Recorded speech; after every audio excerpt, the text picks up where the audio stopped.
Hello, everyone. Welcome to today's episode of Daily Betslip. Week 5 of the NFL season starts tonight. Joining me on today's episode is Holden Kushner at Holden Radio. Give him a follow on Twitter. He is all over the place. Mainly Denver CityCast on BetRivers Podcast Network. He covers all things Denver sports. So what better guest to have on for today? Because not only do we have Thursday Night Football tonight with the Denver Broncos going, but the NHL season starts tomorrow. We're going to talk a little Colorado Avalanche, maybe some Denver Nuggets here. Hold it. We will start actually before we get into Thursday Night Football. I do want to talk a little hockey with you because it's extra fitting because Colorado Avalanche, defending Stanley Cup champions. Are you confident in them this year? Do you think they can go back-to-back? Yeah, I don't see why they can't go back to the back. They were the best, most talented team last year. Sure, they lost a couple of pieces, Kadri and Kemper, but they can overcome that. This team is built for multiple Stanley Cup championships. And the best part about this team is even if there is a downgrade at goaltender from Kemper to Georgiev, which could be possible, they still have Francouz. Remember, they won the Stanley Cup last year in the playoffs with mediocre goaltending.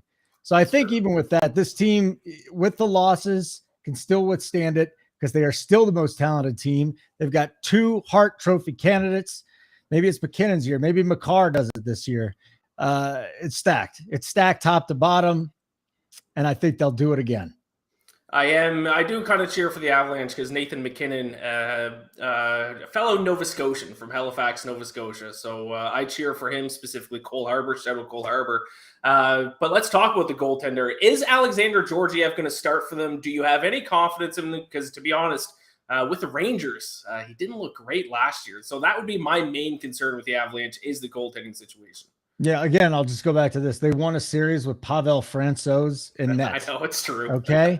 So we talk about all the worry. What if Georgiev is spectacular? You know, he just had to get out of New York and he's this organization just seems to churn out a lot of talent and they're very good at player development. And I don't think Georgiev's too old not to learn a whole bunch of new things. I think he's going to be just fine here. Again, if he doesn't even put up Kemper numbers, close to Kemper numbers, Francouz is still here. So anybody that's worried about their goaltending, I just think the rest of the team is going to clean that up.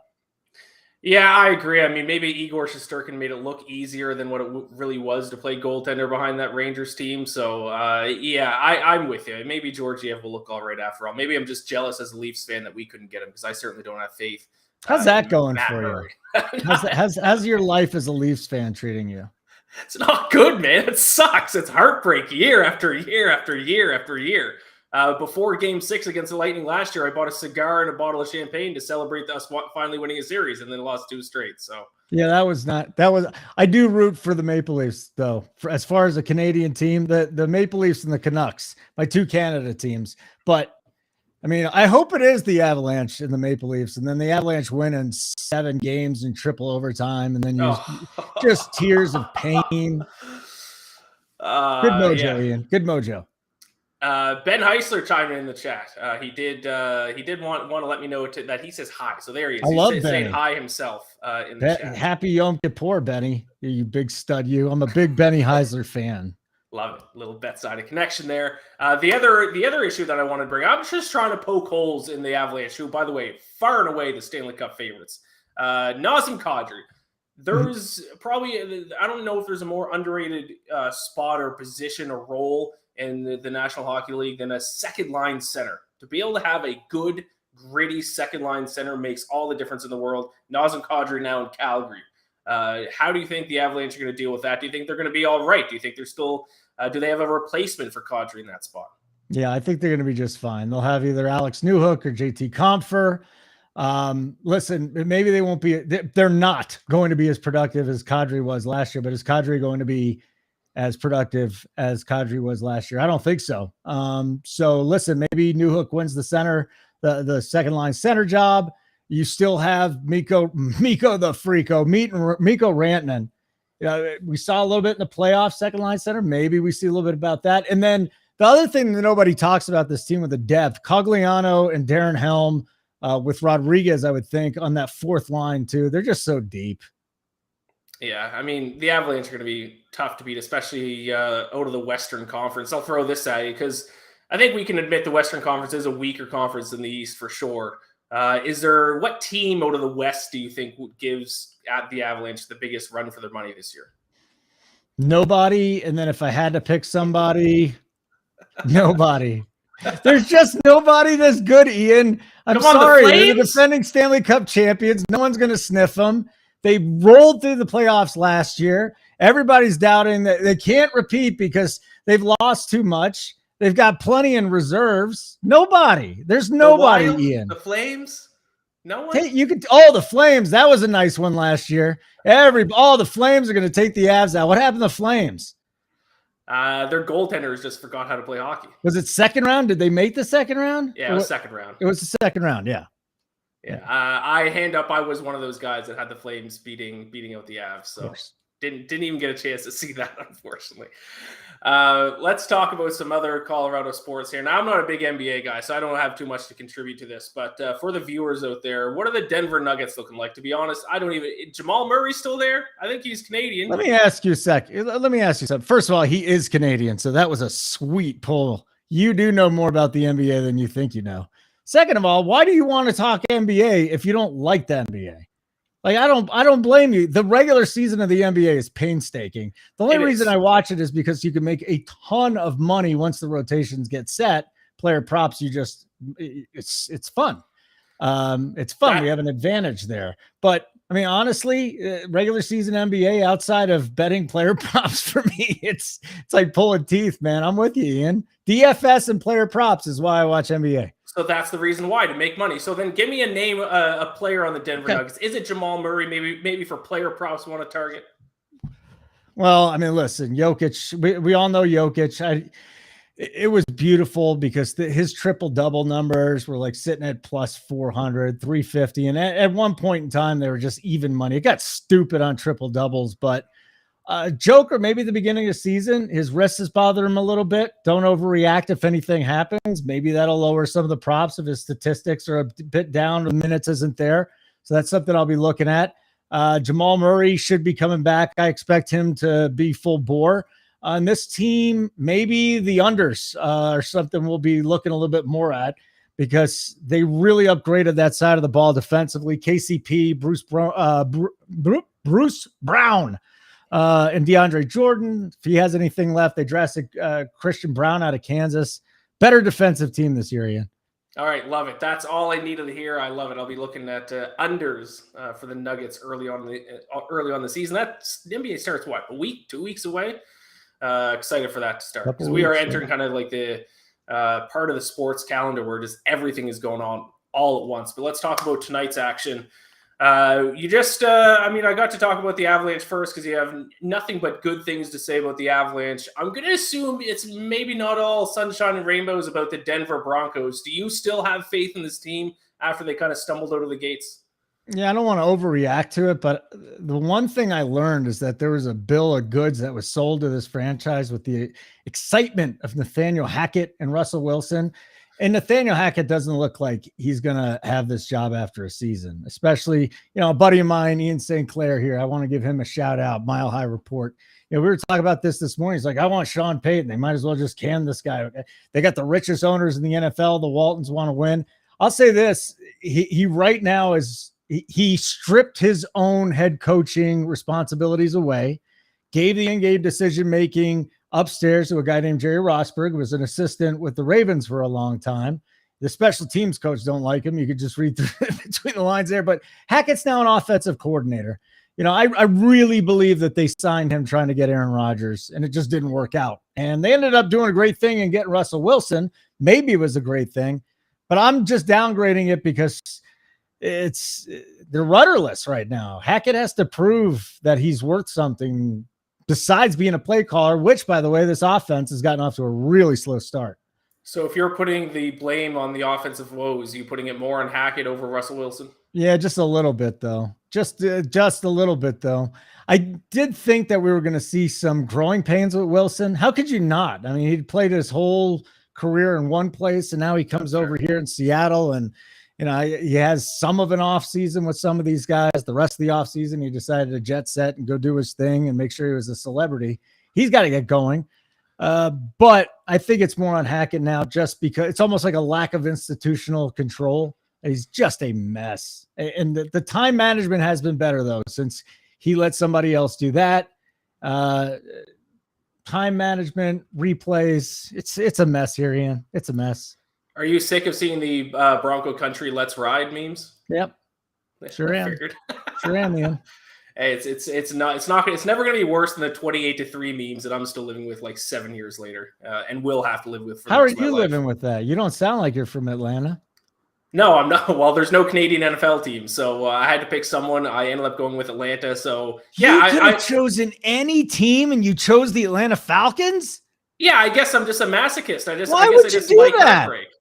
So the way I picked a team was I created a player in Madden back in like Madden 2005 and put him in the draft and said whatever team drafts will be my favorite team, and he got drafted by the Falcons. So you know what you should do, Ian? Later. You should switch your allegiance to a true winner. I think you should become a Detroit Lions fan. So that's probably the only team that would have been worse to become a fan of would have been the Lions. I tried to switch teams a couple years ago. You can't do it. Once you cheer for a team long enough, then you're just kind of stuck with them. So yeah, I cheer for the Falcons and the Maple Leafs are my two diehard fandoms. So it's a lot of heartbreak in my sports fandom. Let's what about Super Bowl odds for the Broncos? You said you're trying not to overreact. So you're not buying low. Let me give you a couple plays for tonight, okay? So you're not buying low at all on them. Don't do that. Don't waste your money, Ian. Don't do it, okay? Settle down. Wow, no faith.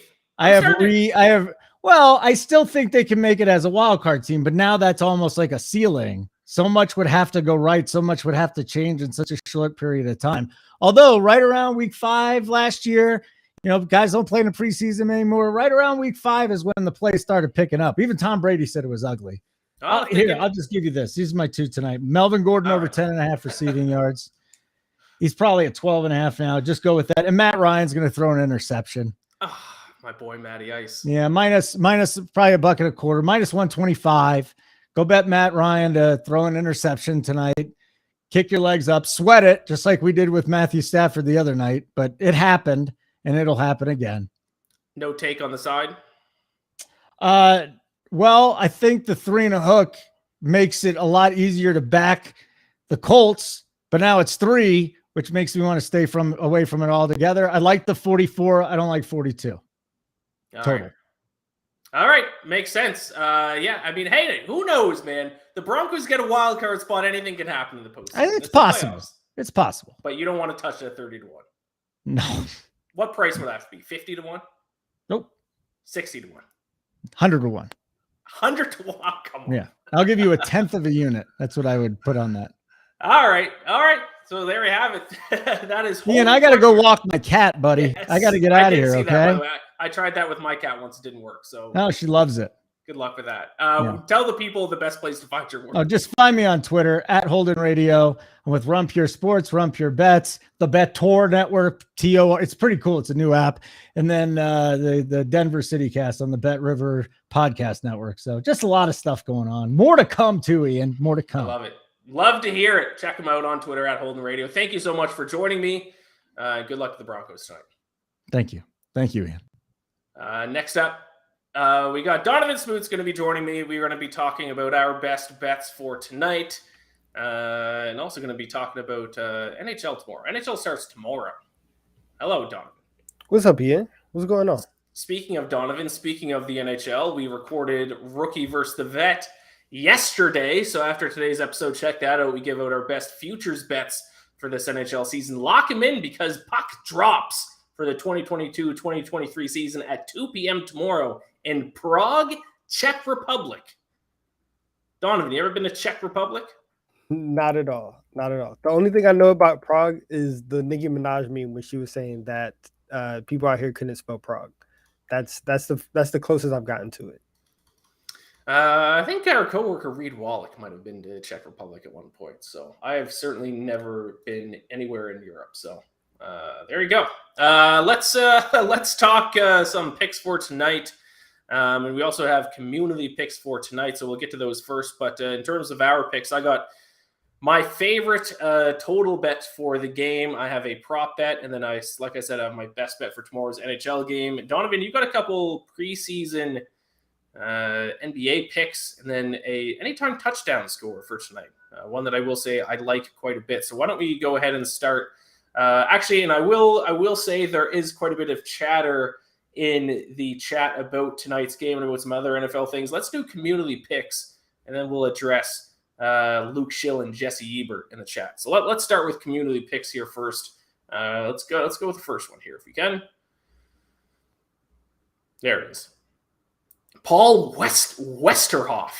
Under 42. Both teams are in the bottom three in scoring. Pretty straight, pretty simple. I will say, I'll break down my pick a little bit later, but I do agree with it. I'm on the under as well. I will say what concerns me, though, is that a lot of people are on the under. Every single stat that you look at points to the under. Both offenses have stunk. Everything that you could possibly think of says the under is the right bet tonight, which tells me the over is going to hit by 10 points.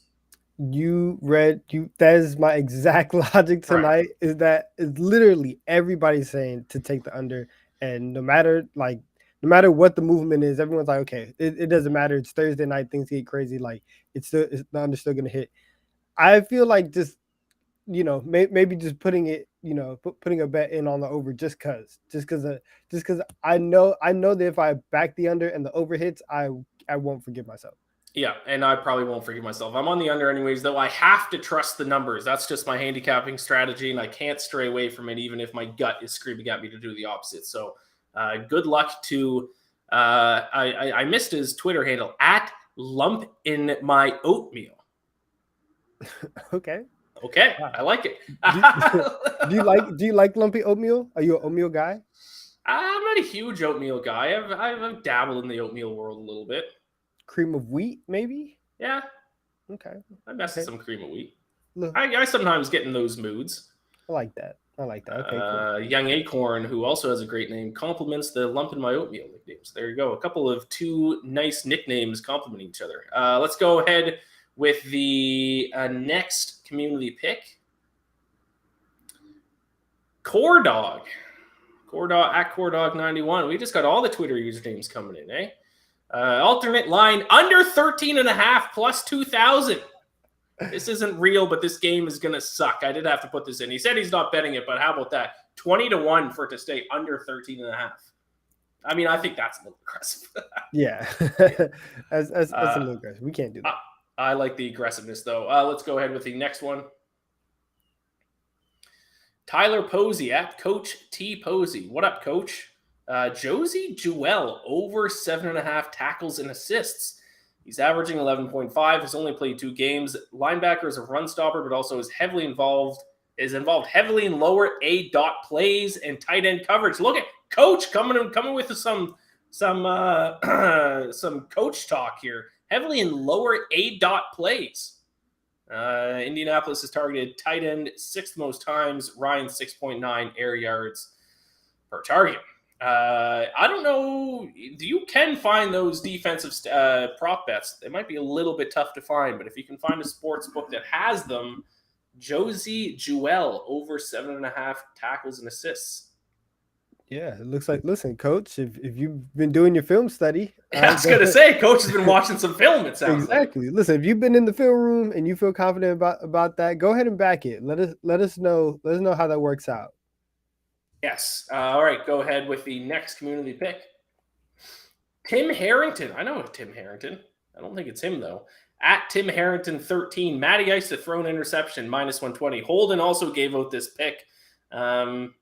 It hurts my feelings as a Falcons fan that this is what's going on with Matty Ice, that he's gotten so bad that people are just betting on him to throw interceptions. He's fumbling 8 times a game.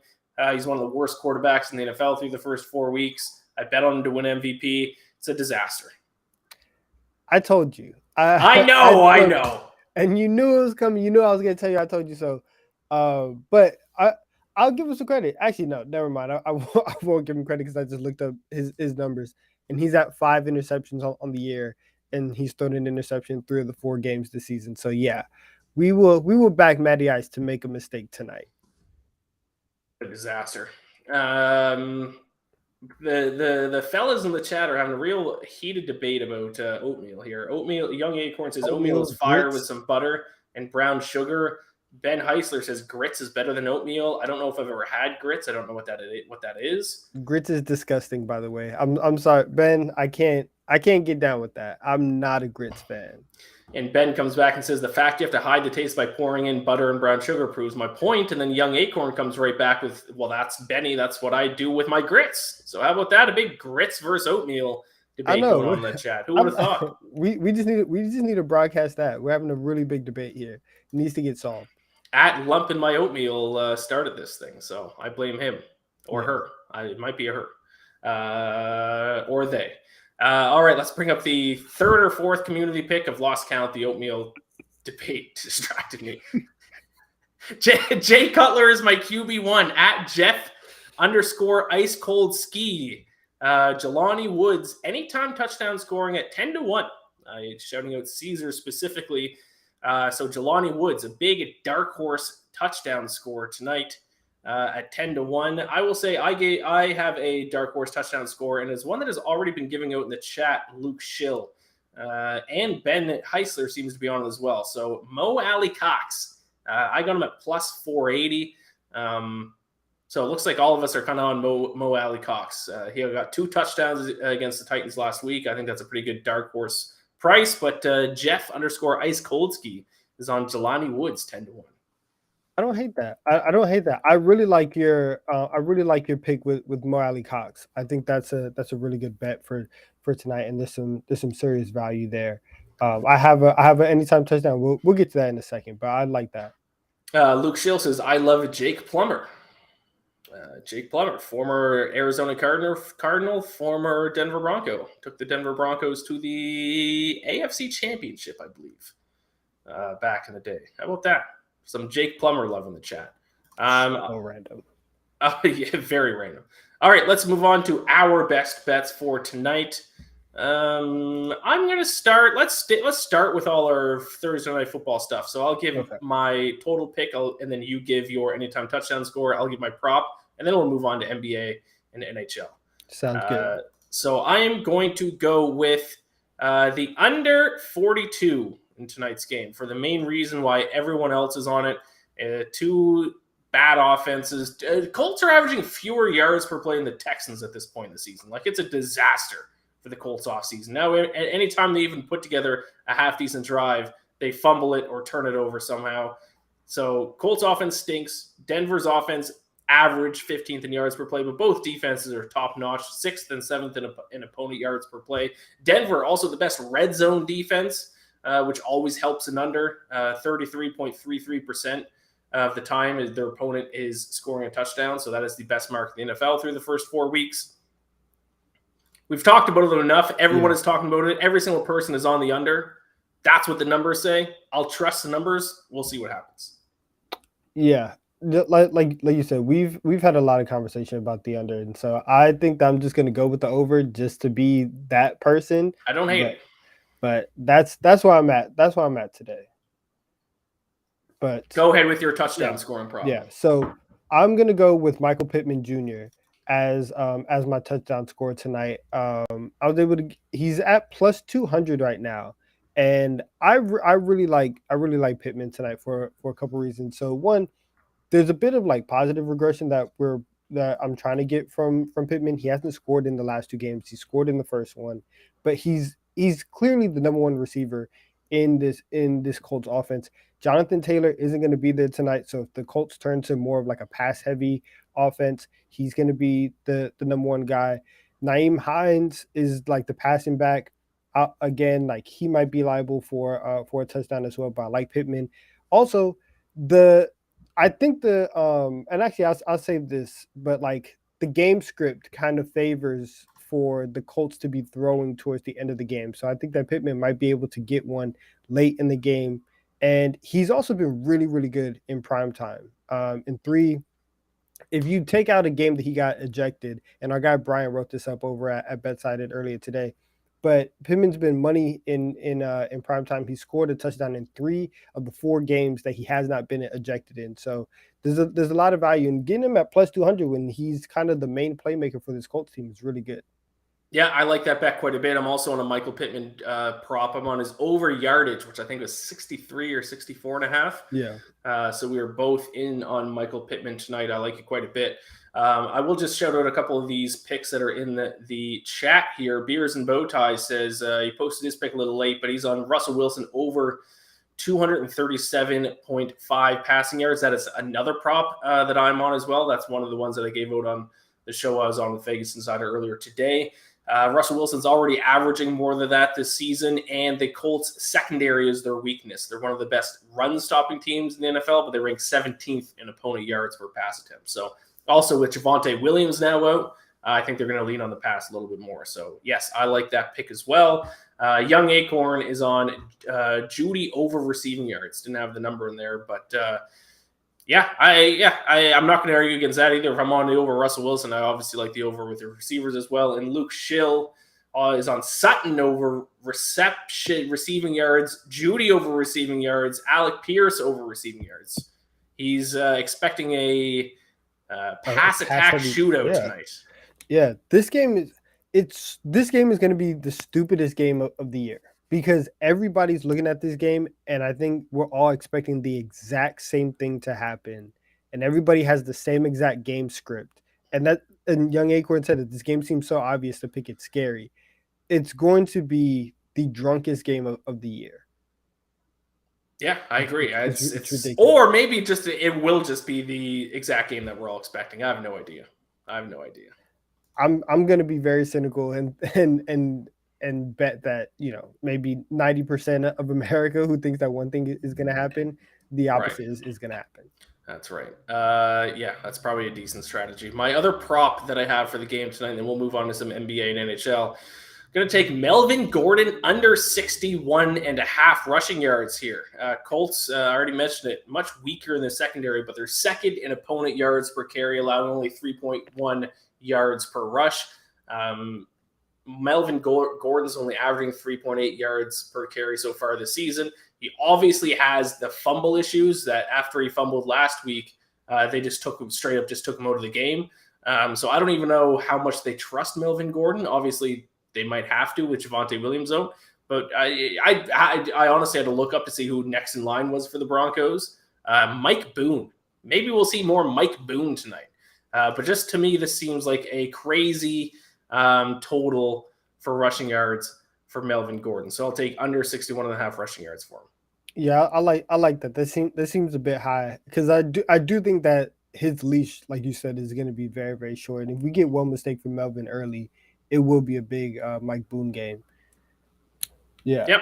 I like it. All right, let's switch over to some NBA preseason. Donovan, should I ask how your preseason bets went last night or 2 nights ago, whenever that was? So I went 1-1 last night. Got the Raptors to cover. They actually won straight up, which was very good. Did not think that was going to happen. They were down 18 going into the fourth quarter. Ended up winning that game. Crazy. And then the Suns were up 5 minutes. The Suns were up by 5 with about 2.5 minutes left to go, and the game ended up being closer. They ended up winning by 4. So I think that one ended up being a push. Okay. So okay, not bad then. So what do you got first tonight? Give me your first one. So I faded the Lakers last night. We're gonna trust them tonight, just because I think that 7 points in a preseason in an NBA preseason game that just seems like a lot to lay with the Timberwolves. They're over on the money line. They're over they're over minus 200. I just don't like that. And the Lakers, even though that I kind of dismissed their depth yesterday, from what I saw from them against the Suns, they're going to be decent enough to keep this kind of within 7. I'm not sure if LeBron's going to go crazy the way that he did in the first half again, but they have some guys to where, again, 7 just seems like a big number. So I'll take the Lakers plus 7 against the Timberwolves.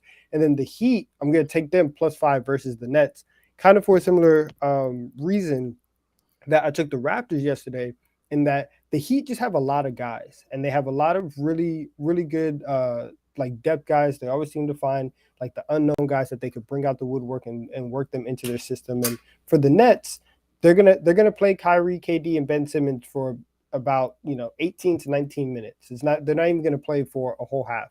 Once they get out, their depth at the bottom is not going to be it's not going to be great. The Nets are obviously built around the 3 stars and then just a whole bunch of guys. Miami has a culture and they have guys who can play. So I think +5 for Miami is the way to go. There you go. A couple of underdog picks for tonight's NBA preseason action. Now I am set to give out my first NHL pick of the regular season. Let's do it. The real regular season doesn't start till next Tuesday, I believe. But as I mentioned at the top of the show, the San Jose Sharks and Nashville Predators are playing 2 games in Prague over the weekend, both at 2 p.m. Eastern, one tomorrow and then one Saturday. So it is the first game of the season. I would be ashamed if I did not bet the first NHL game of the season. I will say it's not an exciting bet, but I think it is the right one to make. I'm going under 6 at -115. It's so hard to gamble on sports right at the start of the season because you have no stats to work with. All you have are last year's stats, and then you can kind of assume things based off the offseason moves that each team has done. There is one thing I do know, though, and Donovan, if you remember, when we did Rookie versus the Vet yesterday, my Vezina Trophy prediction was Hus Saros. Still haven't learned how to properly pronounce his name. I'm going to go with Hus Saros. It might be Husi, though.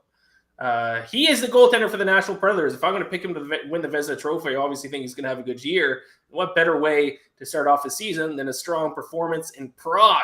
And a strong goaltending performance is obviously going to lead to fewer goals. Both teams were better defensively than they were offensively last year, specifically the Predators, who allowed the 5th fewest high-danger scoring chances last season. So they are very good in their own end. And the Predators' biggest issue, while they have an overall solid team, their centers are not good. And centers play a big role in setting up plays in the offensive end. It's kind of hard to get any momentum going offensively with bad centers. So obviously that's going to lead to fewer goals as well. So I think we're getting some decent value here. I don't really know how playing in Prague is going to affect this game. It might be, and I'm just realizing this now, and I didn't look into this, and maybe I should have. It might be on a bigger ice surface because I think Europeans play Olympic-sized ice. I don't know. That might not help an under, though. I don't know. We'll see. I like the under anyways. I just think both teams are better defensively. And, of course, my guy, Husi Saros, is in net. So there you go. Under 6 for the first NHL game of the season. The poll results are in for the Thursday night football game from the BetSided community. I actually thought the poll might say under tonight with how much I'm seeing people on Twitter on the under. But the poll is in. The results are in, and the poll is saying Broncos -3.5. We did not have a pick on the side in this show, Donovan. So do you agree with the poll? If you had to bet on a side, would you go Broncos -3.5, or would you take the points with the Colts? I would take Broncos -3.5 in this one. I think without Jonathan Taylor and until Matt Ryan kind of shows that he can be half of what the Colts thought that they were getting, you kind of have to go with Denver. And Russell Wilson, to his credit, like they finally put up over 17 points last week. And he looked a little bit better against the Raiders. Looked like he was able to settle in. Had that really big bomb down the field to Judy. So I'll take the Broncos. Yeah, I agree. I'm out on Matt Ryan. I'm ready to admit that he's washed. So I'll have to go with the Broncos. I know that was hard for you. It's very hard, to be honest. But he should have just retired in the offseason. It's hard to watch. So there you have it. That is our show. Actually, let's quickly bring up the recap graphic, which I forgot about for our picks. For tonight, I'm on under 42.5 between the Colts and Broncos. The under 61.5 rushing yards for Melvin Gordon. I didn't even realize I'm on 3 unders on the show today. Under 6 more between the Sharks and the Predators. Donovan, you have Michael Pittman to score a touchdown tonight. You have the Lakers +7 and the Heat +5 in some NBA preseason action. So there you have it. I believe that is our show. Thank you all for watching. Check out Rookie versus the Vet before the puck drops tomorrow. Check out the early read with Reed Wallach's best college football picks for this week. I just did an interview with former Eagles cornerback Bobby Taylor, which just went live before we went live. So check that out as well. We talked Notre Dame. We talked the The Eagles season, I tried to get him to say that the Eagles will go undefeated. I could not get it out of him. So check that out. And he talked about the Philadelphia fan base and how crazy they are. So that was a great interview. And tomorrow, BetSlip will be back. It'll be you again, Donnavan. I think this will make it 3 straight BetSlips that you'll be on. It'll be you and Reed on Friday at 4 p.m. Eastern, an hour earlier than when we go on from Monday to Thursday. Final thoughts, Donnavan? If you couldn't get it out of Bobby Taylor, I will say that the Eagles are going to go undefeated, and we're not losing a game for the rest of the year. Fly, Eagles, fly. Boom. You can bet on that at FanDuel at 30-1, by the way. I just might. I even asked Bobby Taylor, I said, would you put $1 on it? He said no. Unbelievable. Not a gambling man, apparently. Luke Schill and Young Acorn say good luck. Good luck to you, my friends, as well. Let's all win some money tonight. Gamble or bless. We'll talk to y'all later.